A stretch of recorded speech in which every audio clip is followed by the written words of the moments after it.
Comenzamos Quién es Quién a través de Diamante FM 98.7 y TNU. Gustavo Banescayan, quien le habla de salud. Le agradece que una vez más esté junto a nosotros compartiendo este programa. El día de hoy recibimos al ministro de Transporte y Obras Públicas, Víctor Rossi. Gracias por estar en Quién es Quién. Un gusto para mí. Usted ha logrado en esta gestión del ministerio, con un cambio de gobierno en Argentina, por ejemplo, dragar el canal Martín García, por ejemplo, que Uruguay tenga mejor conexión en sus exportaciones, en su turismo y demás a nivel de gobierno, esto hablo. ¿Es buen negocio o ha sido buen negocio Macri en Argentina para Uruguay y no tan buen negocio que volviera, por ejemplo, Cristina Fernández como presidenta? Bueno, usted plantea las cosas de una forma muy especial. Se ha trabajado no solo el Ministerio de Transporte, sino que ha trabajado desde la Cancillería, desde las comisiones especiales administradoras del Río de la Plata y del Río Uruguay, en el tema de los dragados, del canal Martín García, de la profundidad del Río Uruguay, de la profundidad de los canales del Río de la Plata y del propio puerto de Montevideo, donde se ha recibido el beneplácito de la parte argentina para que ya estemos en condiciones de profundizar el puerto de Montevideo a 14 metros, cosa que estamos empeñados en llevar adelante. Y eso sí, se ha concretado en este periodo de gobierno donde estuvo la presidencia de Macri en Argentina, pero creo que tiene sentido y es de beneficio también para Argentina, también para la región. Incluso la profundización de los canales es una buena cosa para todos los países que aportan la hidrovía Paraguay-Paraná. Así que... Pero si usted pudiera votar, vota por Macri, no por Cristina Fernández. Bueno, lo que sucede es que yo voto acá en el Uruguay, sí, por eso. Y ninguno de los dos son candidatos, y allá en Argentina los que voten seguramente van a tener en cuenta otras cosas y no necesariamente la profundidad del canal. Es como los partidos de fútbol. Usted está atrás del televisor y dice que gane este, más allá que no está jugando el partido, ¿no? Bueno, no, sí, pero no creo que no me corresponde a mí, no me he puesto a pensar eso. Pero no nos sirve más este esquema Macri que el esquema Yo creo Kirchner. Que nosotros debemos reconocer que hemos tenido con el gobierno de Macri una relación muy fácil para resolver los problemas comunes que tienen dos países que son vecinos y no se mudan y que no van a poder mudarse. No con Kirchner. Lamentablemente, bueno, el último periodo fue notorio que se habían generado una serie de dificultades vinculadas a la instalación de la planta en Fray Bento, vinculados justamente al dragado de los canales. Las exportaciones. No, la 1108, aquella resolución 1108 que expresamente impedía que la carga pasara por el puerto de Montevideo. No quiere decir que ahora con el gobierno de Macri, esa resolución que fue levantada y que nosotros reconocimos que Macri generosamente la levantó, no haya sido sustituida por una política mucho más aguda, mucho más incisiva, buscando concretar negocios. Pero esas son las reglas de juego del comercio. Mientras que lo otro era una especie de sanción. ¿Fue nefasto para Uruguay el periodo Kirchner? No, pero Uruguay tuvo un periodo de crecimiento. No, pero en los vínculos. Bueno, no fueron buenos vínculos, no fueron fáciles y estuvieron llenos de gestos muchas veces contradictorios, difíciles de interpretar. A veces nos sentíamos o nos hacían sentir como si fuéramos hijos protegidos, hijos cuidados, y a veces nos sentíamos frente a imposiciones que no correspondían y que no respetaban nuestra soberanía. Pero no soy yo el canciller. ¿Qué ha pasado con la conectividad con Argentina? ¿Estamos en un momento de baja conectividad? ¿Estamos en un momento que usted lo ve adecuado? ¿No tenemos ya Pluna hace rato? Amazonas, aparentemente por la información que hay, está con muchas dificultades para poder funcionar. ¿Cómo lo evalúa usted? La pérdida de Pluna se sigue sintiendo. La realidad de Argentina, que lamentablemente, del punto de vista económico, está sufriendo, el pueblo argentino está sufriendo, y eso también se nota en la conectividad en todo sentido. No solo durante un mes de turismo, 2 meses de turismo, se nota todo el año. Y en la conectividad que usted se refería, bueno, no estamos en un buen momento en cuanto al puente aéreo, famoso, importante para Uruguay, que no está funcionando bien y donde prácticamente tenemos muy poca presencia. Y por lo que tengo entendido, tampoco es un momento de auge en la comunicación por ferry, la comunicación a través del río. ¿No está funcionando bien porque en el puente aéreo Amazonas no está funcionando bien?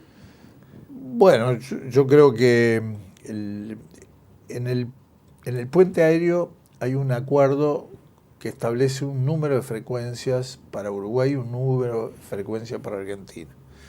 Argentina nunca logró una buena explotación del puente aéreo. Y en Uruguay es muy débil la presencia de Amazonas actualmente. Por eso extrañamos a Pluna.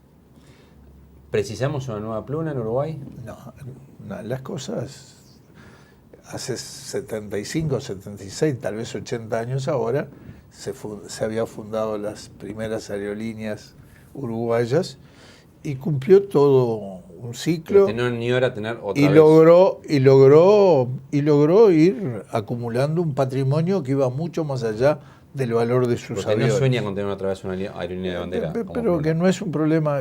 Soñar se puede soñar, pero es muy difícil en el mundo de hoy, donde hay un proceso de concentración muy importante en actividades estratégicas como es la aeronáutica o como es el transporte por mar, es muy difícil desarrollar un plan como el que en su momento dio origen a Pluna. ¿Falta un operador más de puente aéreo? Yo creo que están faltando ahí presencias que pueden ser de diferentes modos. De alguna manera Amazonas no ha logrado concretar su estrategia y lo que existe actualmente no es suficiente para fortalecer la comunicación ¿Hay entre Uruguay y interesado en Argentina. esta frecuencia actualmente? Yo creo que son muy buenas frecuencias, hay que buscar una forma de explotación, habrá que irla construyendo. ¿Sabe o está en conocimiento de gente que esté interesada en explotarla? Sí, hemos tenido distintas entrevistas con empresas de distintos orígenes que estudian esas posibilidades y otras, pero... ¿Ve alguna más cerca por las charlas que ha tenido?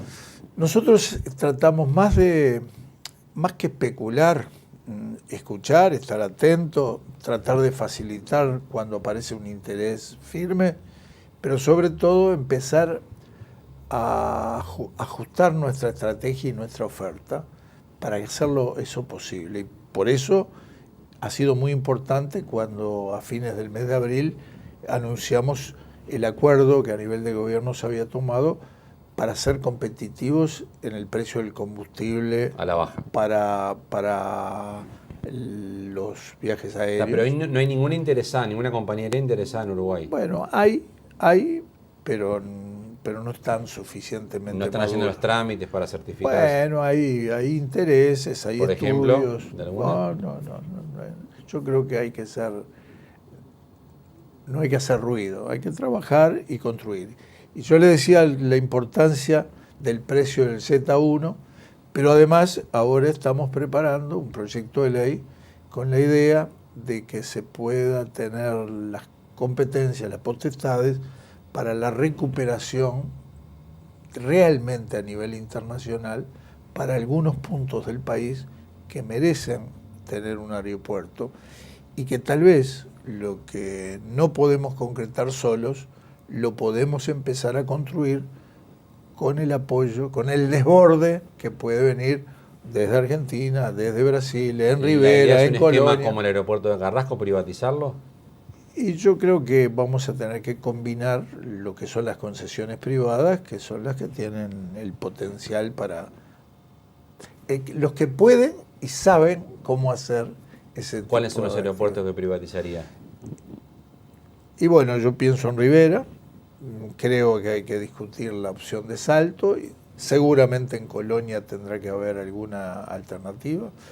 Ahí en Colonia tenemos los dos aeropuertos del interior con más movimiento, Colonia y particularmente lo que era antes la pista, el aeródromo de Carmelo, que bueno, que el problema que tiene es que no tienen instalaciones, no tienen servicio. Pero si hubiera alguien interesado en hacer la inversión y después asegurar su mantenimiento, creo que es un punto a considerar, porque sirve a la hotelería, pero sirve también al puerto de Nueva Palmira. Usted predice una ley para habilitar esta privatización, pero también predice una licitación internacional después para hacerlo. Bueno, después habrá que ver cómo hacemos funcionar el mecanismo de concesiones. Para eso la ley ya está vigente. ¿Sabe a cuántos años sería la concesión? No tengo tanta... Habitualmente se maneja 30 años para este tipo de cosas. Bueno, usted ha visto que a nivel del país se ha manejado ya los límites habituales. La concesión puede ser no sé por cuántos años. Sí, pero normalmente... Pero los límites más habituales ahora se han estado manejando en los 50 años, ¿no? Sí, antes era 30, ahora es bastante normal hablar de 50 por ahí años. iría la idea. Y esos son elementos que queremos empujar, que queremos promover con ese proyecto de ley. Yendo a temas internacionales, ya que estamos en el terreno internacional, dele tranquilo. No le voy a meter en tema Cancillería. Pero a Rodolfo tendría que haber... También lo traemos, puede ser, no hay ningún problema. Eso se combina. ¿Está de acuerdo con que Uruguay siga manteniendo relaciones con un país como Venezuela particularmente, que ya el Grupo Internacional de Contacto le ha dicho que haga elecciones libres y justas y Uruguay ha suscrito esta declaración? Que Amnistía Internacional ya directamente lo está denunciando por crímenes de lesa humanidad, o sea, es algo muy grave. ¿Está bien que Uruguay siga manteniendo vínculos con una nación que tiene estas características? Uruguay está haciendo lo que debe hacer el Uruguay y facilitaría que en el mundo se sumaran más países a lo que está haciendo Uruguay. Empezó esto con México, se hizo el encuentro de Montevideo, posteriormente se agregaron países también de Europa que están trabajando en ese grupo de contacto y usted vio que lo que el grupo en Lima planteaba como una alternativa opuesta a la de Uruguay, bueno, no ha logrado resultados al punto que ahora también quienes integran el grupo de Lima han decidido sumar esfuerzos para ver si podemos incorporar racionalidad a la solución del problema venezolano y darle una opción a los venezolanos de decidir como tienen que decidir, en elecciones libres, con garantías para todo y no en guerra civil matándose entre ellos. Pero usted es parte y eso es lo que hace el Uruguay. Usted es parte de un gobierno, ve que hay crímenes de lesa humanidad según dice Amnistía Internacional, ve que se pide que haya elecciones y no se convocan elecciones. ¿Quiere seguir manteniendo vínculos con ese gobierno? Pero es lo que estamos haciendo. Si usted rompe todos los vínculos, no hay ni siquiera cómo hablar y buscar una salida. Lo que nosotros estamos haciendo es procurar hacer el máximo esfuerzo, no para respaldar ningún gobierno, sino para ayudar al pueblo venezolano a la verdad, a la realidad de una salida. Porque declaraciones políticas, con la sangre y el pellejo de otro, podemos hacer todos. El problema es que realmente el país encuentre un camino. Y es lo que necesita Venezuela y los venezolanos. No es darle la razón a uno para que después quede en manos no se sabe de qué.